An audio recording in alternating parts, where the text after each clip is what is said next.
Hello there, ladies and gentlemen, and I welcome all of you back to a sort of a very nightish nighttime video. Unfortunately, it's so hot in this room now, despite the fact that I literally got rid of some old. Actually, what I did is I got rid of some old clothes by put them into a donation bag because of disadvantaged children in the middle of the bloody turmoil. Well, I call it a vendetta more in Afghanistan with the Taliban coming into power and people dying left, right, and centre. So I did the right thing and donated some old clothes to people who would benefit from it more. I think it's the very least I could do. So I hope they enjoy what me and no doubt, because the whole of my family's doing it, and there'll probably be people all over my village and sharing in this very charitable cause. But ladies and gentlemen, if you've read the title of this video, I think it's time it's a bit of a story time sort of video, so allow me to explain myself. Now, technically, it started a few days after, because I'm recording this on the 29th of August, and it was a few days later than this is when it happened, 10 years ago. But to really explain to you the first story, let me first explain to you what technically happened 10 years ago today.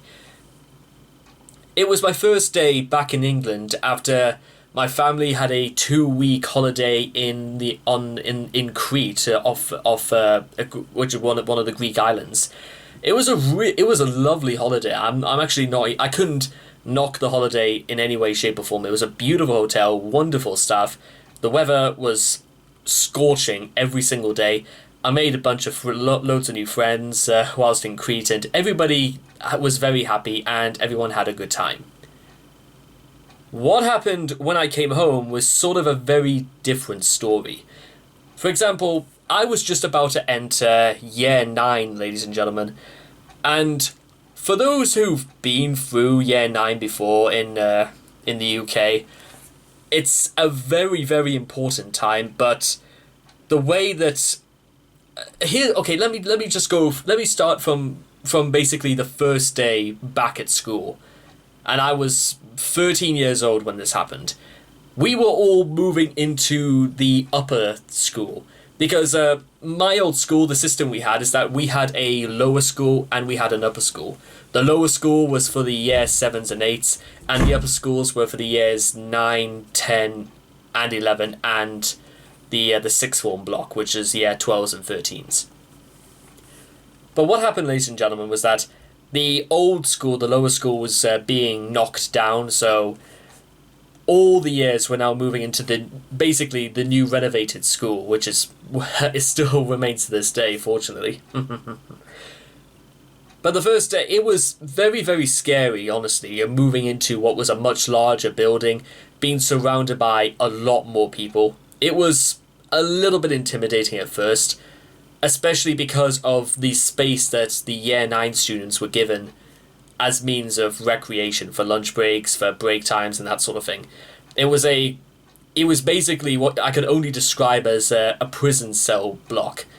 Except, it wasn't even really an outdoors thing. It was only protected by a system of enormous glass canopies on top, and the RSJs used to hold it up were so thick, and there was no color in this place. The only color was of the stone steps, and also the sides, and how you just go up the steps. It was just windows all over the place with teachers because this was in the middle of the maths department of the school. Any of the maths teachers could look in, and it was not particularly the biggest place in the world for basically trying to house what was about nearly 200 students. The size was kind of a bit of an issue, I'm afraid. So I don't really do well in very closed off spaces, but this was really, really pushing it, in my opinion. So I wasn't exactly a big fan of the place I was going in, and also a lot of the friends that I made during year 8, there was one lad in particular, a Polish lad who had a lazy eye, But since he was moving into the set above mine, we didn't necessarily speak all that much from that point onwards, which was a major shame because we were mates all the way through year 8, and he was absolutely one of the nicest lads you can meet. And then as soon as he got into year 9, it's that he would do more practical jokes, like he would do the things of he would do like the sort of thing where he'd like do those fingers on one of my kneecaps, and that was irritating. Then you also do like the thing where you stand behind and you like cock your knee so that the person in front, their knee sort of like gives way and like fall backwards. It was more tomfoolery, that sort of thing, and I was cool with it if it wasn't for the fact that he did this literally every single time we met. And I thought it was a very out of character sort of thing for someone to do, especially since we've been like tight-knit like brothers. I mean, he had to go to back to Poland for a few days when his one of his elderly relatives passed away. I was there for him when I was there for him. In fact, on the very last day of year 8, when people were given the option to go to Holy Island or to stay at the lower school just for the final day, he and I were there on the last day. Basically, the last day the lower school would remain open. The lower school was an absolute tip, and there was like very little about what people could actually do, but it was still there. I mean, we were still there, and now it's sort of time moved on incredibly quickly for both of us. And the first day was just kind of like, you know, the feeling when you're back in school and things don't, in a new place, and things don't necessarily feel the normal or the same, because that's really what it really was kind of like it was like the first day back at school in a new school. And truth to tell, I only just managed to find myself from place to place by vaguely remembering the trip we had during one of the last days of year 8, and just relying on instincts. And some of the classes I was put into, like, I think English was my last lesson of that day. Patrick? He's out. Okay, right. One of the last lessons the last lesson I did that day was English, and it was still with my my English teacher who had taught me for the last 2 years, who was also retiring at Christmas time. And I think, honest to God, because it gets a little bit sad about what happens next, because my English teacher at the time, I'm not going to give out her name, but she very sadly passed away in November of 2013. So what happened was that the first thing we were really doing is that we were learning, we were doing the Scottish play, we were doing Macbeth, and we had to do this, the Is This a Dagger scene. We all had to practice this because this is a part of the speaking assessment of our GCSE English language. Because it tells you something about the mentality of how badly the system was trying to teach us, because they were really on our case about, even at this stage, which, when you think about it, 13-year-olds being told that the actions you do now will affect your future.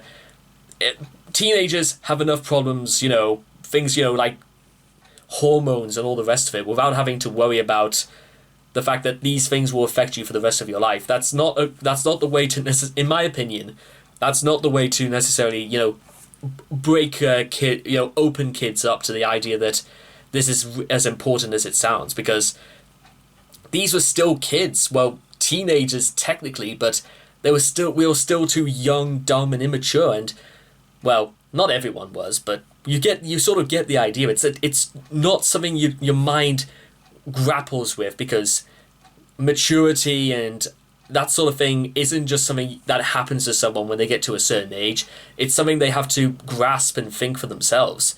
And unfortunately, because my English classes during that year were a perfect example of this, is that it was very obvious to work out to everyone who wanted to do well and who didn't. Now, that's not to say that people didn't do well in the future. I'm not saying people can't change or anything like that, but back then, it didn't seem that way to me. and there were numerous other people. Well, there's like at least 3 or 4 other people in my English class that were sort of like that. But anyway, I'll get back to the whole Macbeth thing later on, because of what happened during the ending of the first week, or rather, no, it wasn't the end of the first week. It was the second day of being in year 9. When during the end of a chemistry lesson, which was the second to last lesson we had that day, I remember just tucking in some stools and that in this chemistry lab, because it's just sort of one of the things I did, and it was just me trying to be helpful. And the teacher we had, who was going to teach us for the rest of the year, he was a fellow in his early 50s. He had white hair and a white beard, and he was incredibly friendly to everyone. I think a lot of people will say that to an effect about a lot of the teachers. Well, not all of them, but people have different things they want to say about different people. It's sort of just how it is. Anyway, the thing is that this chemistry teacher, he was undeniably he saw absolutely what I was doing, and he made a giant thing where he says that is one of the most conscientious and one of the most mature things you could see people doing that age. He really thought I was doing like a good thing, and I turned to look at him, and he was like beaming. This felt very, very unsure, because I had no real concept of what it was I was doing. Now, to give you an idea about technically what I was like during school up until this point, at the end of a technology lesson when I was in year 7, I would be the one to clean up the tools, and this was the same during year 8s in the tech lessons. I was always the one who sat up straight. I was always the one who had my tie done, and everything was good. I was what you might describe as a very seen and never heard of sort of type. Because, to be honest, and this is just like a problem I did have with school at the time, is that it really did seem like the sort of place where the only thing you're going to be recognized for is if you do well. Now, obviously, again, I was rather naive to this point, because literally being in a higher set, I was in the 3rd set, but being in either the A or the B set, that literally made no difference whatsoever to how people behave, as much as it does to people who are either in the 4th, 5th, 6th, or 7th set. It makes no difference. You want to know why it makes no difference, ladies and gentlemen? Because of circumstances, and how 10 years later, there's still some of the people that I keep in touch with, and what they've done with their lives, for good and bad, is, I think, telling.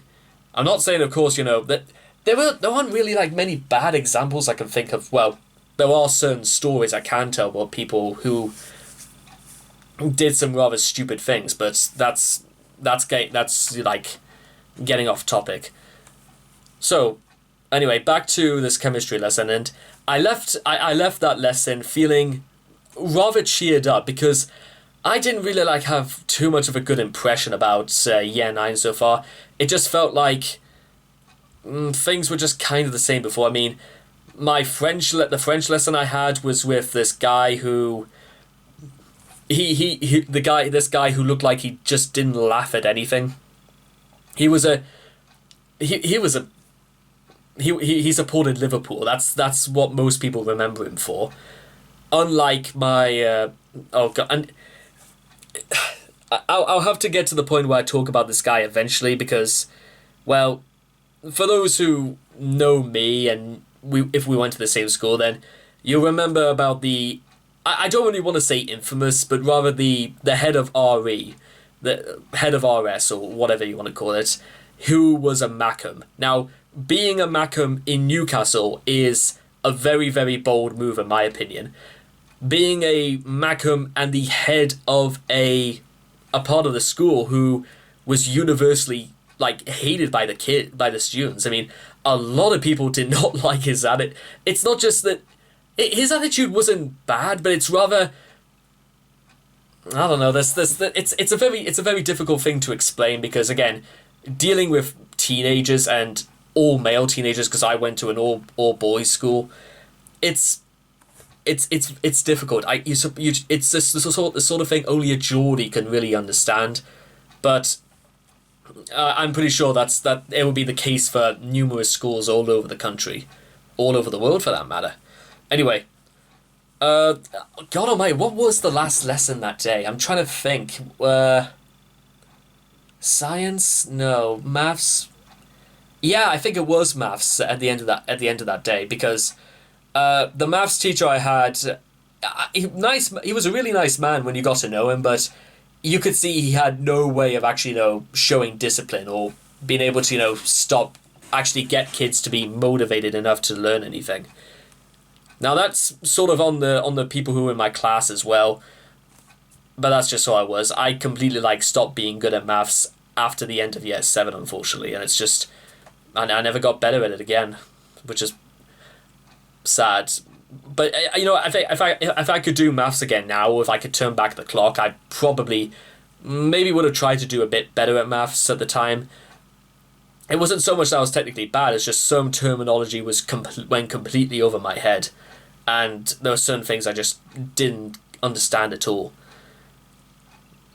I suppose that's just. I'm not the first, and I won't be the last to say that. So. The reason why I was so I mentioned why I was put in a good mood by my chemistry teacher's remarks is because of something we were told earlier that morning that now the school wouldn't be held responsible for things that happened outside of school. And I remember the woman who was it was definitely a woman, a female teacher. I couldn't technically tell you who said it. I can sort of narrow it down to saying that she was about my height and blonde, but I can't honestly say if I remember who it was. But I thought to myself, okay, so one of the biggest problems I had all the way through secondary school is that when teachers would say some things to a larger group of people, saying that we can't have anybody doing this, or rather there will be severe penalties if people do this, that, and the other. I always took it as sort of a bit of an insult, to be honest, because I couldn't work out for the life of me why I'm being involved, being lectured about things that I know 100% haven't got anything to do with me, and I wouldn't be stupid enough to do anything like this.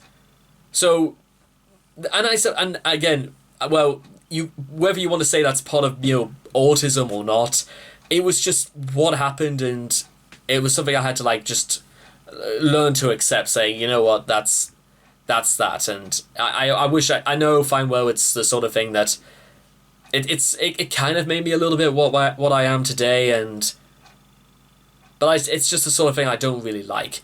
I don't really like being put in the same boat as a lot of other people, not because I thought I was better than them, but I was better enough to know that you don't do shit that obviously is going to get you into trouble. That's my point. Anyway, so not feeling particularly very, great because of the news of that morning.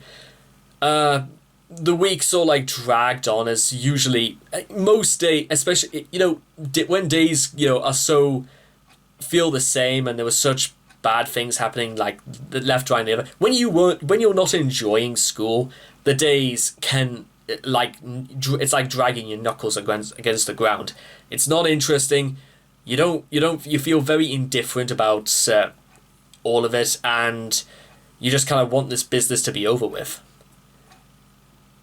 This was particularly, and then what happened on the Friday morning during an assembly between the year 9s and the year 10s began probably one of the biggest factors of why year 9 was such a hard time, and basically it would be 10 years ago to when this happened.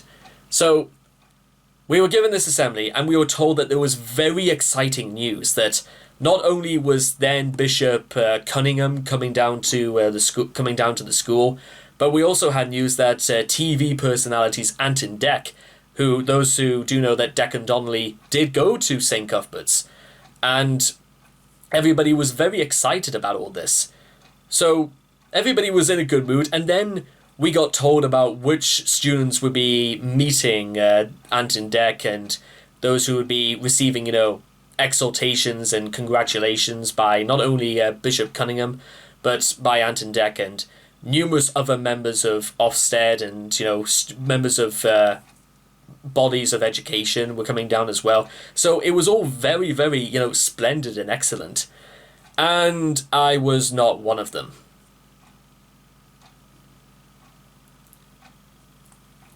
And my Polish friend who I was talking about earlier, he was one of the guys who was chosen.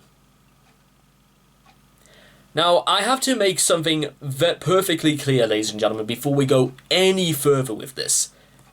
Because in case he might be watching this, very unlikely, but let's say that he is.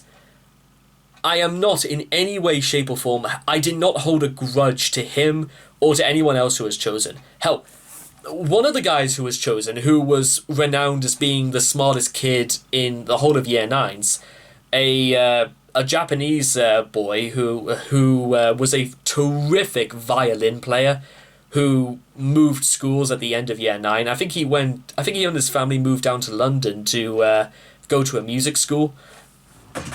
Because it was given out that a lot of people couldn't do music, couldn't sit through music classes to save their lives, and a lot of people in my year were sadly that case. But those who did really well in music, they had something very, very special about them. And there were very few people, I think, who did decide to music. I was actually one of those people who really was considering going to study music as part of my GCSEs, but I'll get to that in a bit. So basically what happened is that when everybody was going out, and we all heard the news that it would take place on I think it was either a Thursday or a Friday afternoon, and that everybody was allowed to leave at 1:30. Every other student was allowed to leave because, it was I think it was sort of like a treat, but the more I think about it, I have since thought that it was because nobody else at the school actually wanted to see anyone hanging about, so they might try to sabotage the thing, so they thought this compromise would do them some good, irregardless of who was there or not.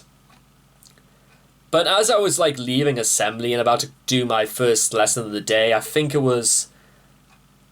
God, I used to know this stuff like the back of my hand. I think it was either an Italian lesson. One of the things that you do in Year 9 is that you have to study 2 languages aside from English, specifically because you get to decide one of those to continue at the end of the year. Anyway, as I was leaving assembly, and it was only at this point where I began to realize something. This has always been like this. I've never once ever been, honoured or been asked to come down to receive a special award or anything like that. I never been pointed out for upstanding behaviour. I've never been brought forward as a case to say, this is what we look for in students. I didn't receive anything like that. And it was only at that point where I began to realise, wait a minute, why am I not there? Why am I not the one who's meeting celebrities and receiving, honours and decorations from a bishop? And let me tell you right now, just Bishop Cunningham, he was a smashing bloke, very wise and very, very dignified, and he was honestly you couldn't ask for anything better, in my opinion. Anyway, it could be different from person to person and all that.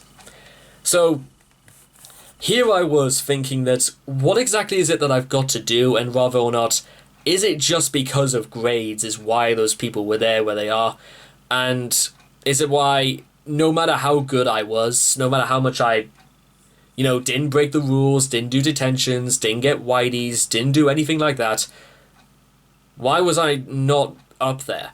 Why was I not, it still bugs me to this day, only because it's the very first time in it's the very first time in my life I've actually openly said this, but I didn't think it was entirely right just to pick out people for their grades. I really don't. because there were people in the much lower sets who were very, very nice people.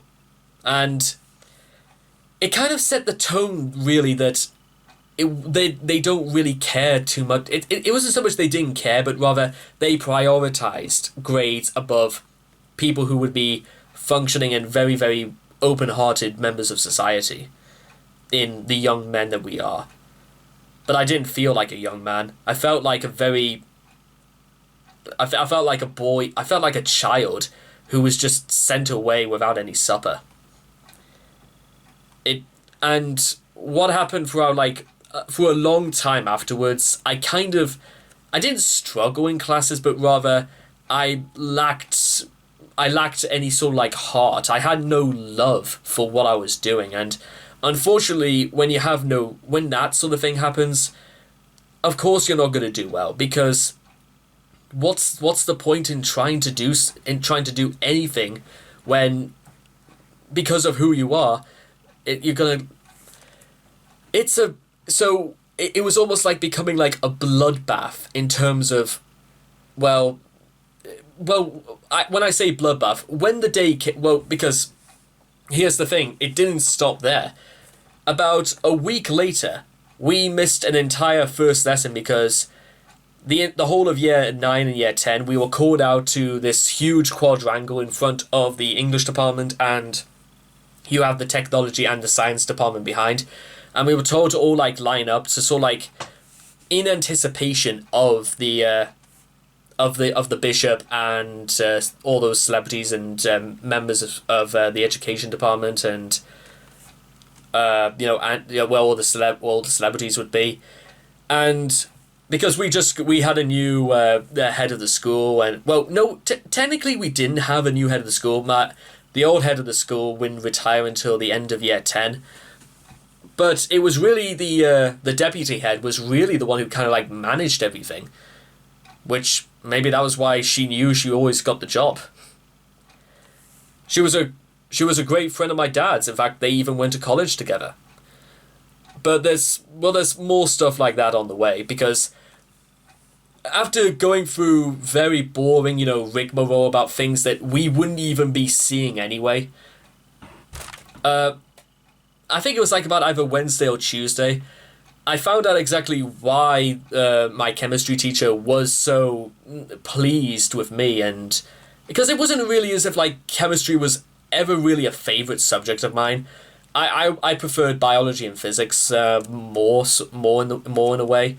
But then I found out that my chemistry teacher went to St. Mary's School with my dad during the 1970s. So I think they were like in different classes, but it was the fact that he said that he did talk to my dad occasionally and he knew who my dad was because of where he is now. And I honestly was kind of like, wow, that's tremendous. That's like, and it seems, because listen, my dad worked in education for 40 years. He had an outstanding reputation among schools, not just primary schools, but in secondary schools as well. So when word went round that there was somebody called blank, my last name, when there was somebody called blank who was going around, and it was only at this point where I began to realize something also very, very interesting about a certain thing about how maybe how members of staff saw me at that school, because sometimes when they did like the digital register, they had one of those things where they called out somebody's name, they'd say press, and then you press a button and they would say click, click, click, click. Sometimes these would open out and you would go through all the names, and then it was in my main classes that I was in, you would, whenever it got to my name, it would always say Mr. blank Jim. So, well, I say Jim, it was James, because I've never really knew any other name except James. But that was something that it kind of made a few people go, oh, okay, right. So it was a very unheard of thing to like have It was almost like being called the Honourable more than anything. Which, it was, at that time, it was just about the only real trace of like nobility and prestige I think I actually had. But with that being said, despite that, and purely just by being myself, I felt like a lot of the members of staff, and this isn't just in secondary school, this was going back to primary school, they almost kind of like treat me with a sense of almost unfair favoritism. Now, I know absolutely, look, even thinking about it, that's not really true. However, in year 9, I sort of saw a lot more that would suggest otherwise. For example, my dad really, and I mean really, wanted me to do well at history. How do I know this? Because during the parents' evening of year 8, the woman who was teaching me history at this time was also the head of history for the entire school. And it was through some kind of talks, because my dad loves his history, and he loves talking to people who teach history. They got into apparently they must have gone into a very long conversation behind the scenes, because what happened during year 9 is that my dad gave me compliments from, I think it was either him or maybe the school. He gave me an entire, it was like nearly a 26 page booklet, which it had timetables of what we would be learning throughout the entire year 9 in history alone. So it would be week 1 till week 6 we'd be learning about slavery. Then we would be learning a bit about the American Civil War. Then we would be learning about the civil rights movements. Then it would be moving on to learn about World War II. And then a little bit touching into the 1950s. Just like being called Mr. on the register, that is an unheard of luxury. And I honestly I cannot even begin to think about what strings my dad might have had to have pulled to have done something like that. Because I honestly, God, could not believe my eyes. Now, it's one thing to do that, ladies and gentlemen, and I could understand that my dad's heart was in the right place. And I could also understand why the school, or maybe just the head of history herself, decided to do this. Whether or not it was because they wanted to give me a fair chance, or whether or not... Because I don't necessarily think as if the head of history would have just been the only person to have heard about that. A lot of other people probably would have to have heard about that as well. In fact, maybe the more I think about it, maybe my dad didn't ask the head of history at all. Maybe he just went on to a curricula vitae about what students would be learning through Key Stage 3 or 4 education at the time, and then got it from that.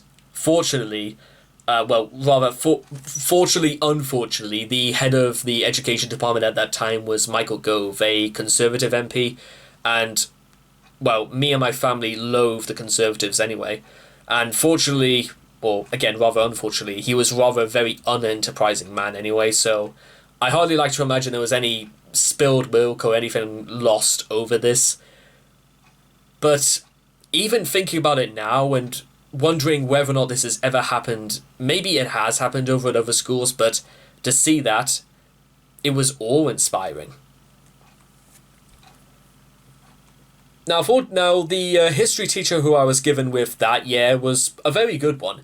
He was somebody who did serve in the British Army, and somebody who was really good at disciplining students. And it wasn't so much that I did considerably better than everyone else, because I'd actually been quite good at history throughout all my time at school. Also, and again, if we're going to add more... If we're going to add this into the increasing list of people that my dad knew from when he was younger, the first history teacher that I had was somebody that actually, I don't know whether he said he taught him sports when he was in sixth form, or whether he was someone who... because obviously he would have had to have taught him, because he would have had to be at least 10 years older than my dad. and this first history teacher retired back in the end of 2012. He was a very short man, and he was somebody who had sort of like very thin limbs as well. But you couldn't bully him. You really couldn't. He would, because he had a younger brother who taught PE, and he was a lot taller. And even at their age, because it's sort of in their twilight years in terms of being in teaching, they could still just you don't mess with them. You got to be particularly brave to do something like that. I should know because the younger brother taught me PE that year. And unfortunately, again, with the people I was stuck with for PE, it was a very unenterprising set, and it had to be said again. The members of staff during, especially because listen, all the staff who taught us PE throughout all the time I was at school. I don't know whether it was just because I was not so much not fading interest, but I was talented in areas. But all of the PE staff, they got on with me incredibly well. And this is not just because periodically they would go down to primary schools to teach kids PE, because this is something that happened when I was in primary school. In fact, and again, it was just sort of thing, you got along with these people spectacularly well. And I don't know whether it was just giving me a home advantage because of circumstances, but it was also just because, my dad also taught football to kids at his school anyway, because of the school's football team and all that. So my dad not only just had an interest in sports, he had an interest in history, and he had he knew what he was doing, and sort of like an education kingpin, almost, if you will. Oh dear. So, but unfortunately, again, all of this didn't necessarily detract from being in a constant rhythm of work, being unable to work because of members in my classes, and also the simple fact that what I was doing felt almost completely useless because I wasn't going to receive any kind of like very long-term recognition for any of this. Apart from one thing. Well, two things actually. The chemistry classes, it really did open my eyes a little bit, because not only did the teacher like me because, well, he knew, not only did he knew who my dad was, but he knew who I was because of how he saw me work and all the rest of it. I didn't let go to whenever I got compliments like that. I just simply didn't. But then came the day that I think changed the trajectory, and I like to imagine if this didn't happen, I probably wouldn't be doing this right now. I'd probably be somewhere completely different. I don't know if I'd be richer, I don't know if I'd be in a better paying job or anything like that. But let me explain. When we were doing like having to rehearse the It's a Dagger speech, I was not particularly very well known for being anything other than the quiet kid. Like I said, seen and never heard of. So one by one, we saw kids having to rehearse the It's a Dagger speech, and a lot of them, I don't want to say were bad, but they were rather, let's say, unenterprising. Whether or not because they thought it was funny to show off in front of their mates, or whether or not they just showed no other interest otherwise. Some of them tried to do it without having the book in front of them. Well, the script, I should say. It's, bit plays and all that. And I'll level with you, ladies and gentlemen. Not only did I perform mine without the script, but I improvised, like I was actually acting out the scene. And by the time it was all over, nothing. You didn't hear a word out of anyone. You didn't... I think you didn't see anything, and I looked round the room very briefly, and many of the kids were sort of like, oh, and I don't know whether or not they sort of knew I was going to be good at it, but you know, maybe it was the surprise that I did this at all.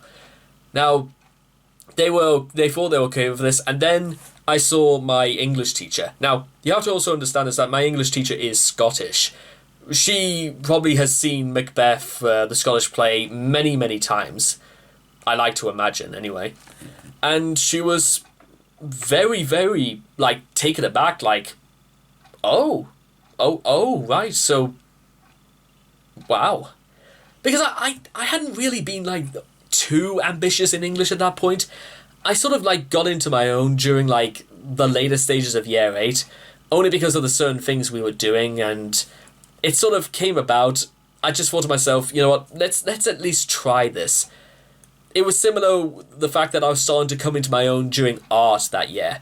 I was, like, getting better and better and better at art. I'd spend the whole of the summer of 2011 completely coating my walls with artwork that I'd done myself.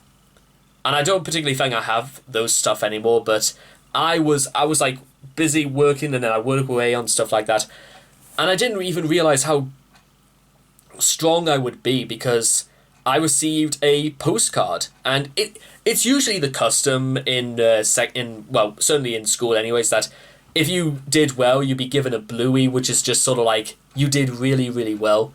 A postcard is a little bit more of a personal touch, to saying that you should. It was mostly strictly sent to the parents, saying that you really should check out what he's managed to do, because this was rather extraordinary. I remember, I don't know if I still have all those postcards to this day, because, spoilers, I got a lot of postcards that year, which I think that says more. I think that says a lot about how I really underestimated myself, or rather how maybe certain members of my school underestimated me.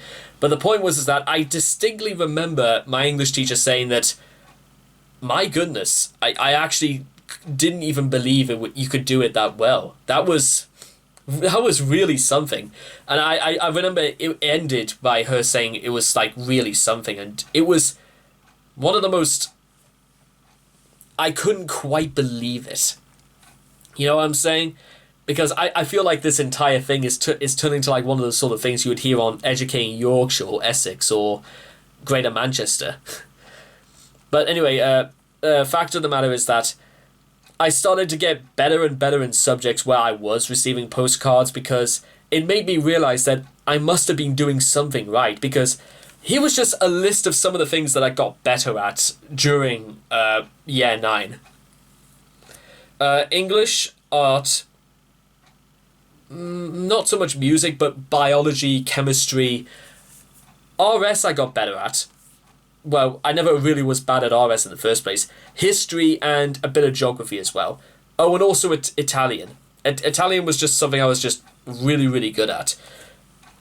So I would work myself ragged, just getting better and better at those, because I honestly thought to myself, I can always just hold on to those. Those were the sort of things that at least showed me that I should be proud of what I've managed to accomplish. And if you honestly, anyone out there who's been in those sort of situations would probably say maybe the same things altogether. It's more important than you might think. And then, but despite all this, still trying to like learn was becoming again more and more difficult, because it was just like it didn't really seem. Because for every good moment, there were like 3 moments that were bad, and it was a perpetual racket, and which was making almost like learning impossible. And unfortunately, again, I wouldn't say that I was like swept up in it myself, because come the day when, you know, the selected students from the years would be meeting like the bishop and, well, His Grace and everyone else. I remember sitting in my in the history classroom, because we were having history, but for what class it would be 20 minutes of nothing before everyone just. And I remember looking out the window, and I saw a mass of students just clamoring out as though they were trying to escape from a fire. And then when they finally opened the doors and just you saw everybody like scramble out, I remember thinking to myself, looking down at all that, I thought to myself, No. Why? Just why? Call it what you may, ladies and gentlemen, but that's honestly the truth. I remember just looking and thought to myself, I'm not like that. I don't have any business whatsoever being around that. That does not reflect what with me wearing this uniform. So, weeks and months went on, and certain things were easier to do than others under certain circumstances. And then by the time it came to mock exams, there was sort of like a bit of a rude awakening, because throughout many parts leading up to this, you would hear news about such and such has won this, and such is doing extraordinary well here, there, and everywhere else. You would hear news about people doing unbelievable things and getting rewarded from it. Even some of the slightly badder behaved students were finding success and happiness in certain things, like being in relationships, for example, or being recognized for certain things, that like hanging around certain people who saw them as like one of their brothers and stuff like that. I remember I was looking out at all this, and it occurred to me that literally almost all I had at this point was just going to school and just doing well and then coming away from it again. It was like I had almost like no recreation, and and again, when you're going through puberty, it's one of those things where you don't quite work out why, if this is the way it should be. And it was just, I'm not gonna lie, it was a bit, I think certain things were tougher than I think I can remember, but I don't necessarily have some of the greatest memories of that time, because it felt as if you couldn't figure out why or what reason things were happening like this. It wasn't great. Let's put it like that. Despite all of the things I was looking forward to and doing well, it just came back to me that it didn't seem enough, because of, you hear that actual people getting like accomplishments and stuff like this. And then when it came to mock exams, and by the time, results came back, it turns out that in certain subjects, I was so undiminished in certain areas that I was like almost 29th in the class out of the 31 students in most subjects. I was so close to the bottom, I thought I was actually going to get moved down a set. And this had happened to me like once that time last year when I came 20th.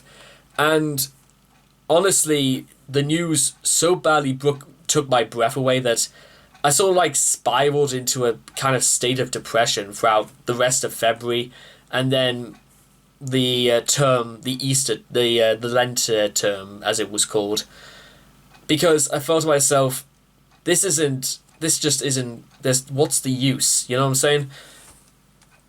And because of other things happening as well, I was doing so much work in the things I was doing well at, but then other people were getting rewarded, and it almost seemed as if like they were taking all the credit.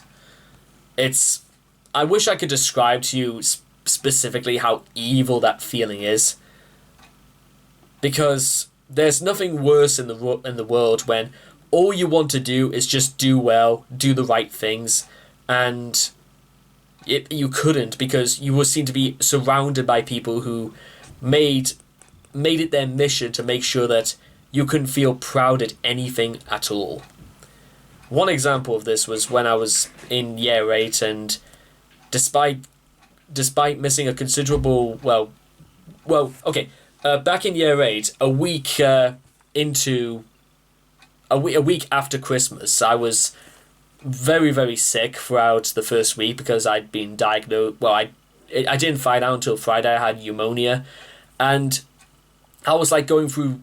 It was like this was going on for like nearly 10 whole days with nobody noticing, And on Tuesday, I had to be sent home because it was just, I felt too sick to do anything. And I still did all the classwork at home. And then when my when my RS teacher saw that I'd still done all this, you have to also understand this RS teacher I had in year 8 was also the head, the Sunderland supporter that nobody could stand. He tried to make a thing where he said, this is the kind of dedication you have to, but he never got to the end of it because he had to tell somebody else to stop talking when he was talking. So I never found out or got to the end of what anybody said. More to the point, I don't think anybody could have cared less. That's what I felt like I was surrounded by people, ladies and gentlemen. I felt like I was surrounded by people who couldn't give a toss about anyone else. Not even to their own friends. I'm not joking. That's, honest to God, what it was like. It was being surrounded by people who were not like me, who had no interest or any consideration into terms of taking people's emotions into account.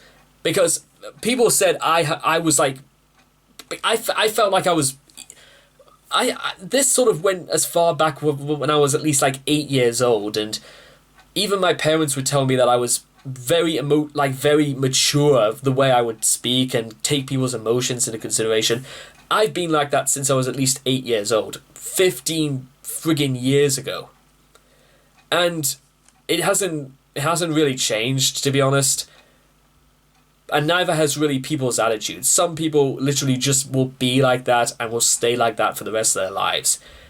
And on top of that, in terms of me, the grades and certain things I was doing it, like maths was just a never-ending series of nightmares to try and just get from one lesson to another, because I just wanted to freaking tell everybody to shut up, just so that I could actually, learn something.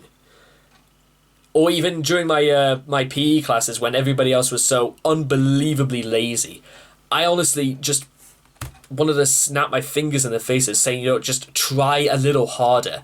There was no urgency about any of them. And then during art classes, and that was almost worse off because that was one of my best classes. And even one of my best mates at the time thought it would be funnier to throw chalk off me than to try anything different. I think it was one of the very first times where I really discovered what it meant to be pissed off. Because I was pissed off. I was pissed off at the fact that this is what life was becoming. I was pissed off at the fact that I should have been given a lot more than what I was given. And then finally, the real cherry on top of the cake, and I am... Let me explain to you the context. I was good at Italian. I was really, really good at it. The teacher we had was also somebody my dad knew. And one day we were told, me and about 8 other kids and that, we were told to stay behind because we were told there was going to be some really exciting news for us all. And then we were all dispersed. And then we found out later on is that the languages department were planning on sending certain students off to European countries. We were sent to France or Germany or Italy. And they went through it in detail. The head of the languages department even came down because his wife also taught French, as it turns out. We were all taught about what was being planned. We were all taught about what we would be doing. And then we got told about how exactly certain students would be picked. Are you ready for this, ladies and gentlemen? I hope you're ready for this, because I'm absolutely no exaggeration about this. This is the system they did it. They drew names out of a hat.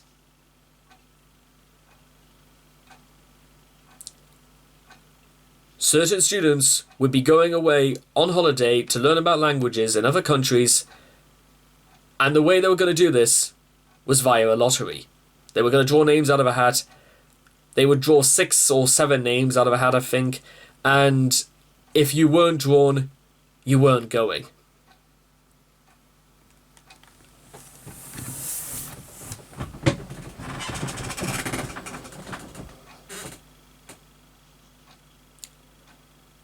It should come as no surprise to anybody to find that is one of the worst things that it could have come down to. And it was also no surprise whatsoever to learn that, well, as you could probably guess, I was not chosen to go. I can't necessarily remember which other student, or it might have been another student and another student again, who were not chosen to go. I really can't remember who didn't go, but I did remember certain people who did go.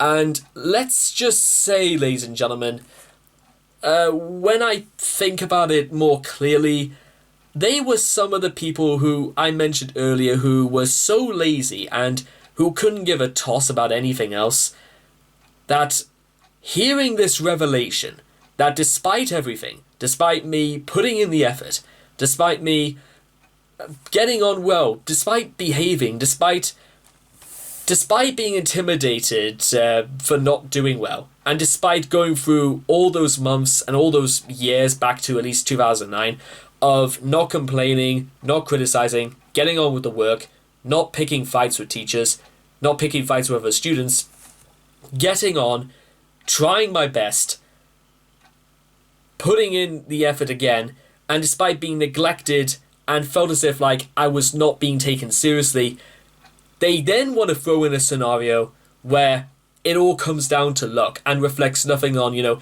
academic achievements, work ethic, behavior. They don't want to do it like that. They honestly didn't want to do anything like that.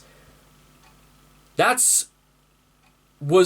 at that time, that was one of the very worst things I think they could have ever possibly have done.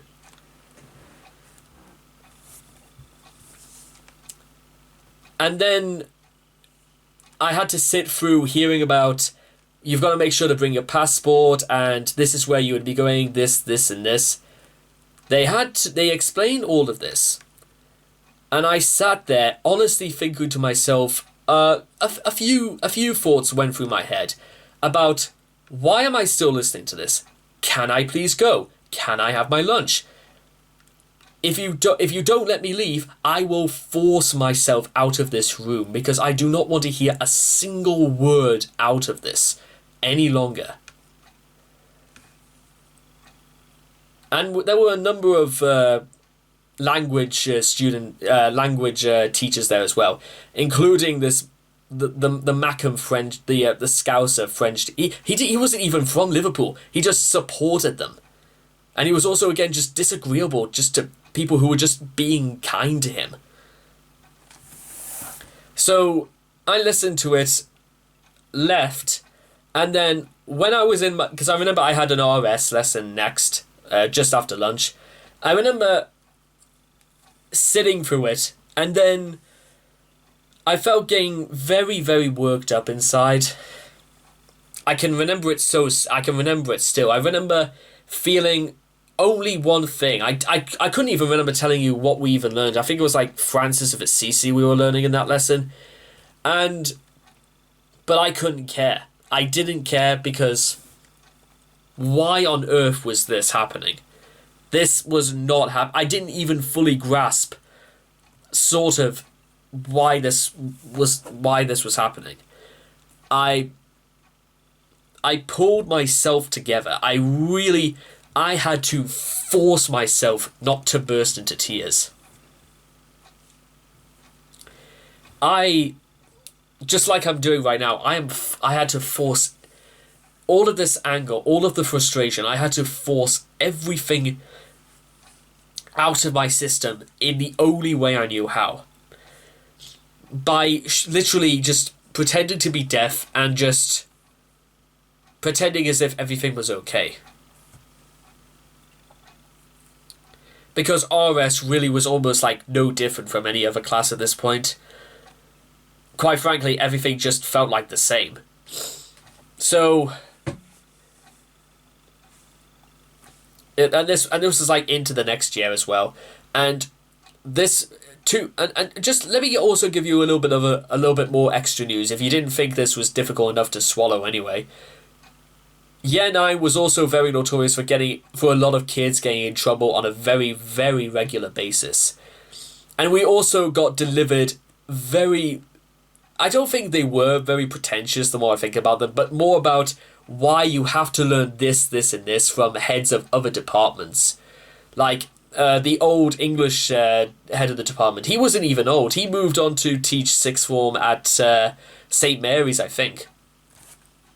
He was on about how you have to do this and this, and then another English teacher would come in and she would say, this is one of the core subjects you have to get a GCSE in.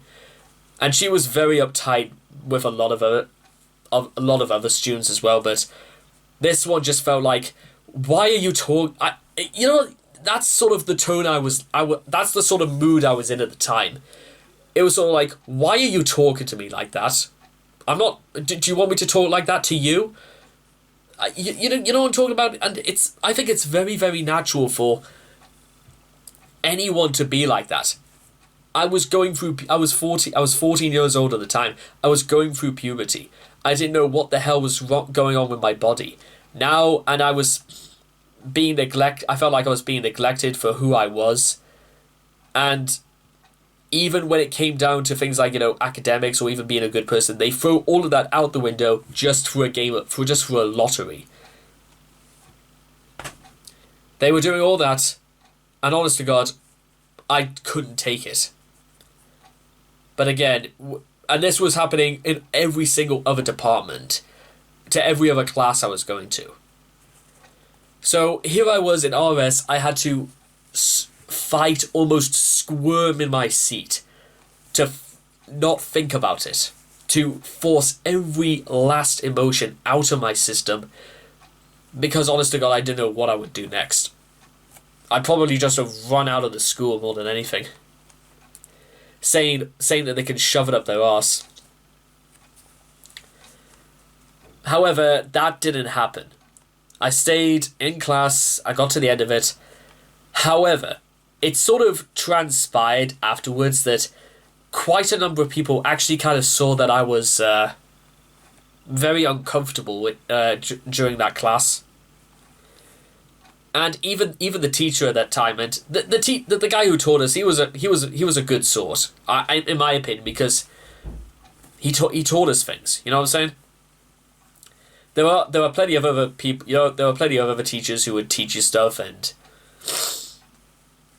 but who don't actually leave an impact, because he had said he just wanted to have a quick talk with us after class, and he asked us, was I all right? My eyes looked so red, and you looked a bit like uncomfortable. Was there something okay?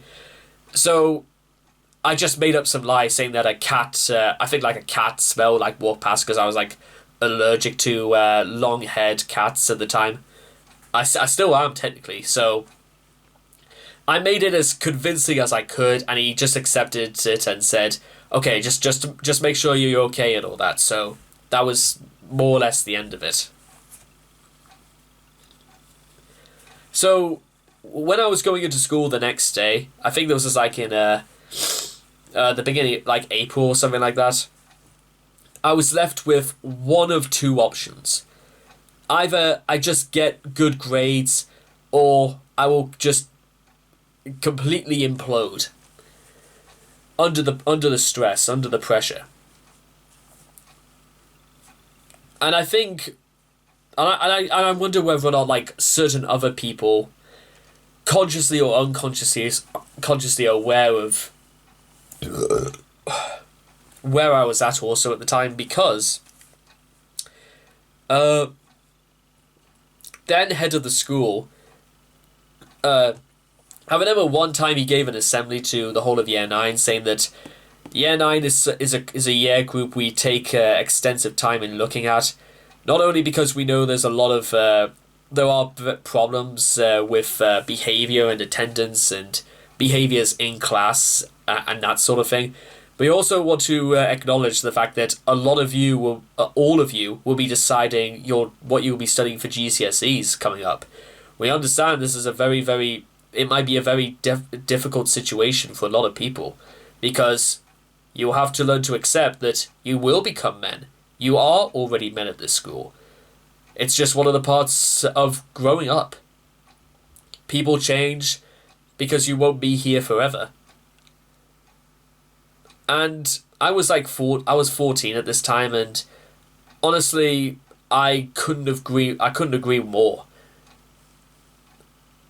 I think he honestly he meant it in good faith by saying that, some people secretly are not coping too well with the idea about, well, what could be happening next. I remember one guy who this Japanese lad who I mentioned earlier, who was really good at music.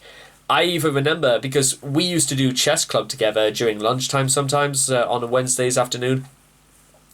And I would hear that he told me that he'd been bullied by younger kids because of some other reason. I don't technically remember what it was he was being bullied for, but it kind of made me realize that I sort of like idolized being in the upper sets because they seemed like cleverer and they seemed to know more about it. But then you kind of realize that maybe they weren't handling it as well as maybe they first led you to believe. And it was slightly more embarrassing as well, because this is sort of the other thing that made me kind of like realize, why is it like this? Because technically my brother wouldn't be in school until September of 2012, but he was in the top set at the school I went to. My sister was in the top set of the high school she went to. She went to a different high school. My brother did go to my high school for the first 3 years before he decided he wanted to go to St. Mary's, and that's a completely different story. But it basically sounded like he was getting his own way, including my sister. So, all of that aside, here's sort of how, like, year 9 ended. Here's sort of how it happened. But in order for me to do that, I have to tell you another parts of what happened during 2012. Trivial and boring they may sound, but during the week we had off during February for half term, for the second time, because we did this the year prior, our family, we went to a place called Sharm el Sheikh in Egypt. It was only the second time I've ever been to Egypt, and it was also the last time I ever went to Egypt because, well, we just haven't been back since. Also, if you are thinking about ever going out to Egypt, the best time to go would be either during January or February, because even back then, the temperature wouldn't fall anything below 40 degrees, even in the shade. Right, now, finally back to where I was before. So let me just go over very, very quickly about some of the other things that happened. I mentioned the thing about going to Egypt twice. It was kind of interesting when I went the second time, because it was for the first time in my life that I remember leaving on Sunday. Usually we would leave places on a Saturday, so we'd have like a one day to unpack and sort of relax, and we'd be ready to go back to the routine the next day, well, the following day.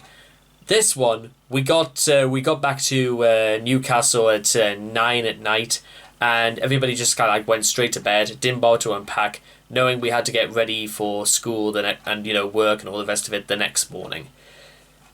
And it was a very difficult strange turn of pace, but going away from it all just felt like the thing I feel like I kind of needed. And then we went to a lot of places that year.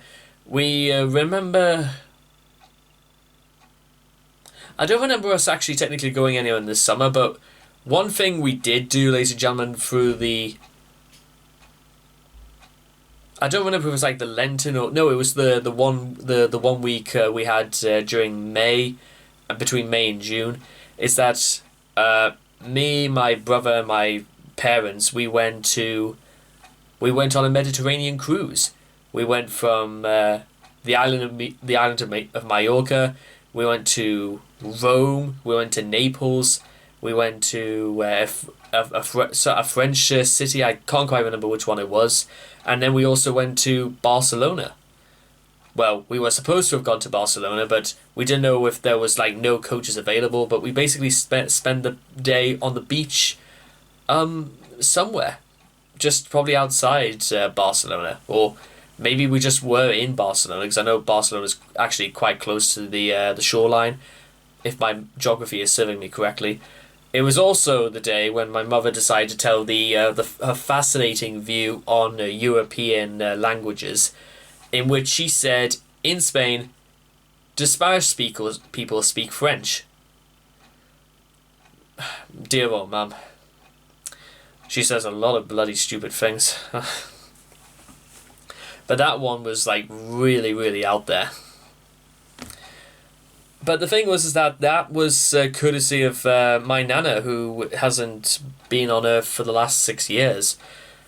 She was, I heard she was the one who financed the whole holiday. Well, that could be wrong, but somehow I like to imagine it was, because, well, it seemed like, because remember, this holiday was after people, I told my parents about what happened, the fact they thought it was a lottery, and my mother was furious about this.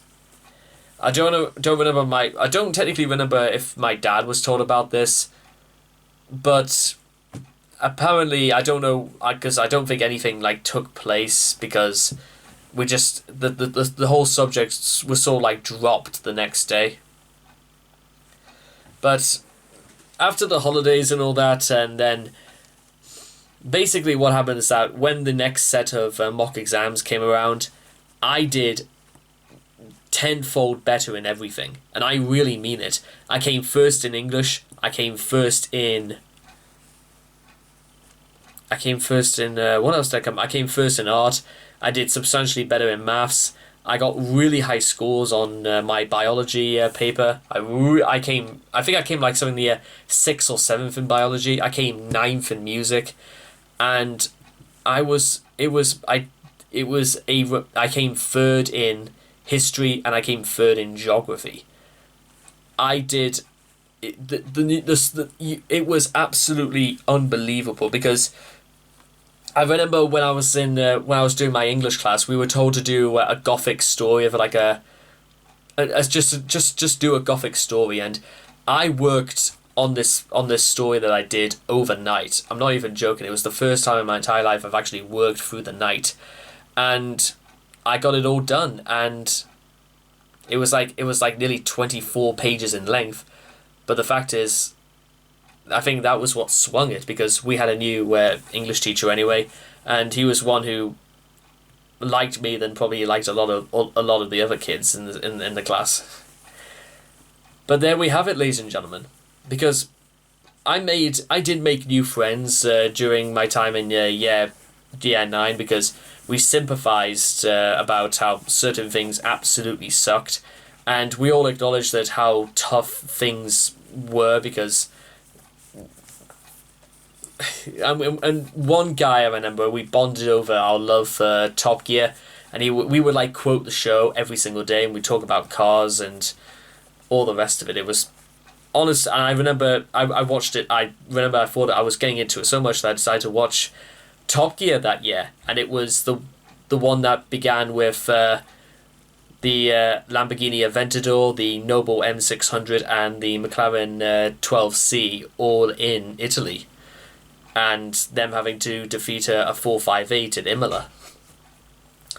That season I still think is my personal favourite that they've ever done, just because of how big it really was. But honestly, I remember year 9 just sort of like ended.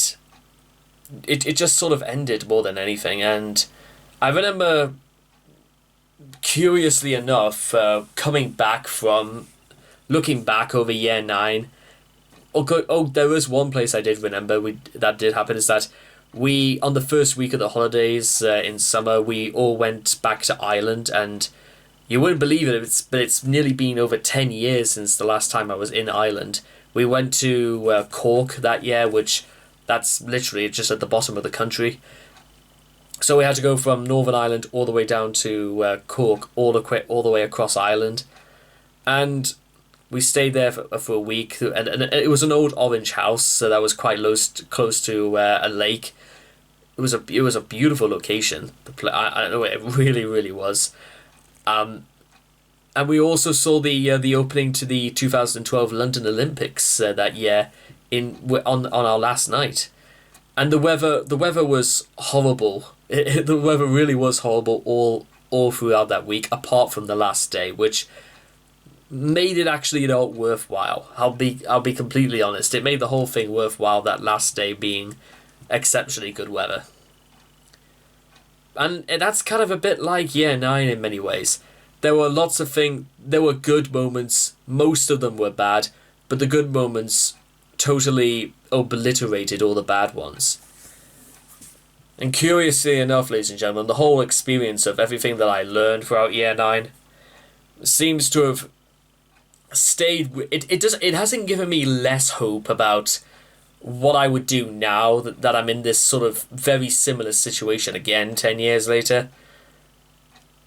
But curiously enough, it went on such subject matters like this, when it's a condition of whether or not you're really going to be good enough for life, then the best thing I could say is that there were many times throughout Year 9 where I thought there was nothing I could have done that would have convinced anyone to think that I was even worth thinking about whatsoever. And when you're an adult, it's sort of even worse still, because you're faced with the stark reality that where you are in the world right now is what will reflect you for the rest of your life. I know that isn't necessarily true, and also I wouldn't pass judgment on where other people would be, because personally that's just not me, and it's not right to be mean spirited or to be snobbish to people like that. So I know and it's hard to imagine that many of the people I've talked to nowadays and many people I've known throughout my life have just moved on, and I often like to imagine that after I've become friends with people for a while and then they move on very suddenly, they move on so suddenly it's almost like without a goodbye or without a final farewell. Stuff like that is just what you would expect to happen. And honestly, I always had the opinion that they just sort of abandoned me.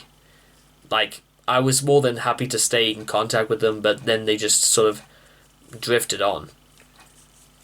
In case I've not said this anywhere else in the video right now, I'll just say this to my old classmates during secondary school. What happened, happened. We can't change that. Unfortunately, we can't change our past. What we can do, however, is we are left with one of two options. We can either let our past define us, in which, to be honest, I would have said almost nobody out of our school could have possibly have moved on to anything. However, through the examples I've seen, and certainly the very unique ways in which I have gone back in touch with people who I didn't think I'd be seeing ever again, it made me almost kind of realise that, you know what, despite everything, despite all the bad things, and despite some of the things I thought about other people during school, I think you're all right. I think, everybody who I knew back in secondary school, even the really bad ones, I think they were all right. I don't pass on any harsh judgment on them, and I certainly don't hold any seditious opinions to this day. It seems too meaningless. And you might say that would be contrary to the fact that I'm talking about this whole year 10 years later. But sadly, I've got to accept that it's what happened, and I've got to come to terms with why certain things happen. Certain things happen because that's the way people decided it, whether or not it makes sense or not. But other times, people do decide to do things because they've taken things into account. All those postcards I received that year were because of what I did, not because of, in spite of the situation. Nobody decided to give me, passing grades because they felt sorry for me. People gave me passing grades because I was doing well in those areas. It's a terrible thing, ladies and gentlemen, that you do think that how did Perry put it? Teachers teach you how to be stupid. Well, again, that you could say that's a very poor argument, but rather teachers. Well, I think that the thing to say is that yes, they did care more about grades. It is true. I mean, I won't even get away from the fact that happened. We even had an occasion during year 10 when Ofsted made a surprise inspection. I remember it was like a year 7 who asked the head of that year, the head of the school, saying that, well, it could be in 7 weeks or it could be in 7 months when we hear anything from Ofsted. I think it was about 7 hours later because the next day we were told there was going to be an inspection. Ironic.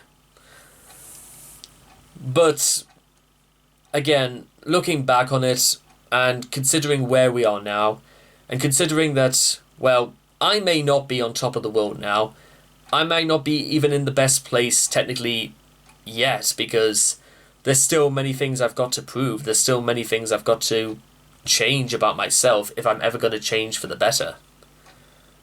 All I could say right now, ladies and gentlemen, is I'm glad that year happened.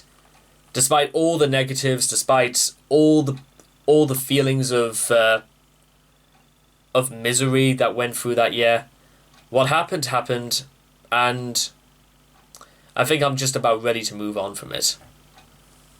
But it's only by remembering exactly what happened and what went down that it's the only way I can move on.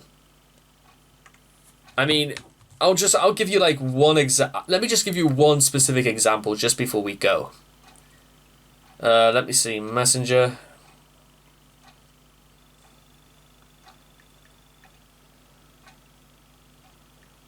Right, where is he? Ah, here we are.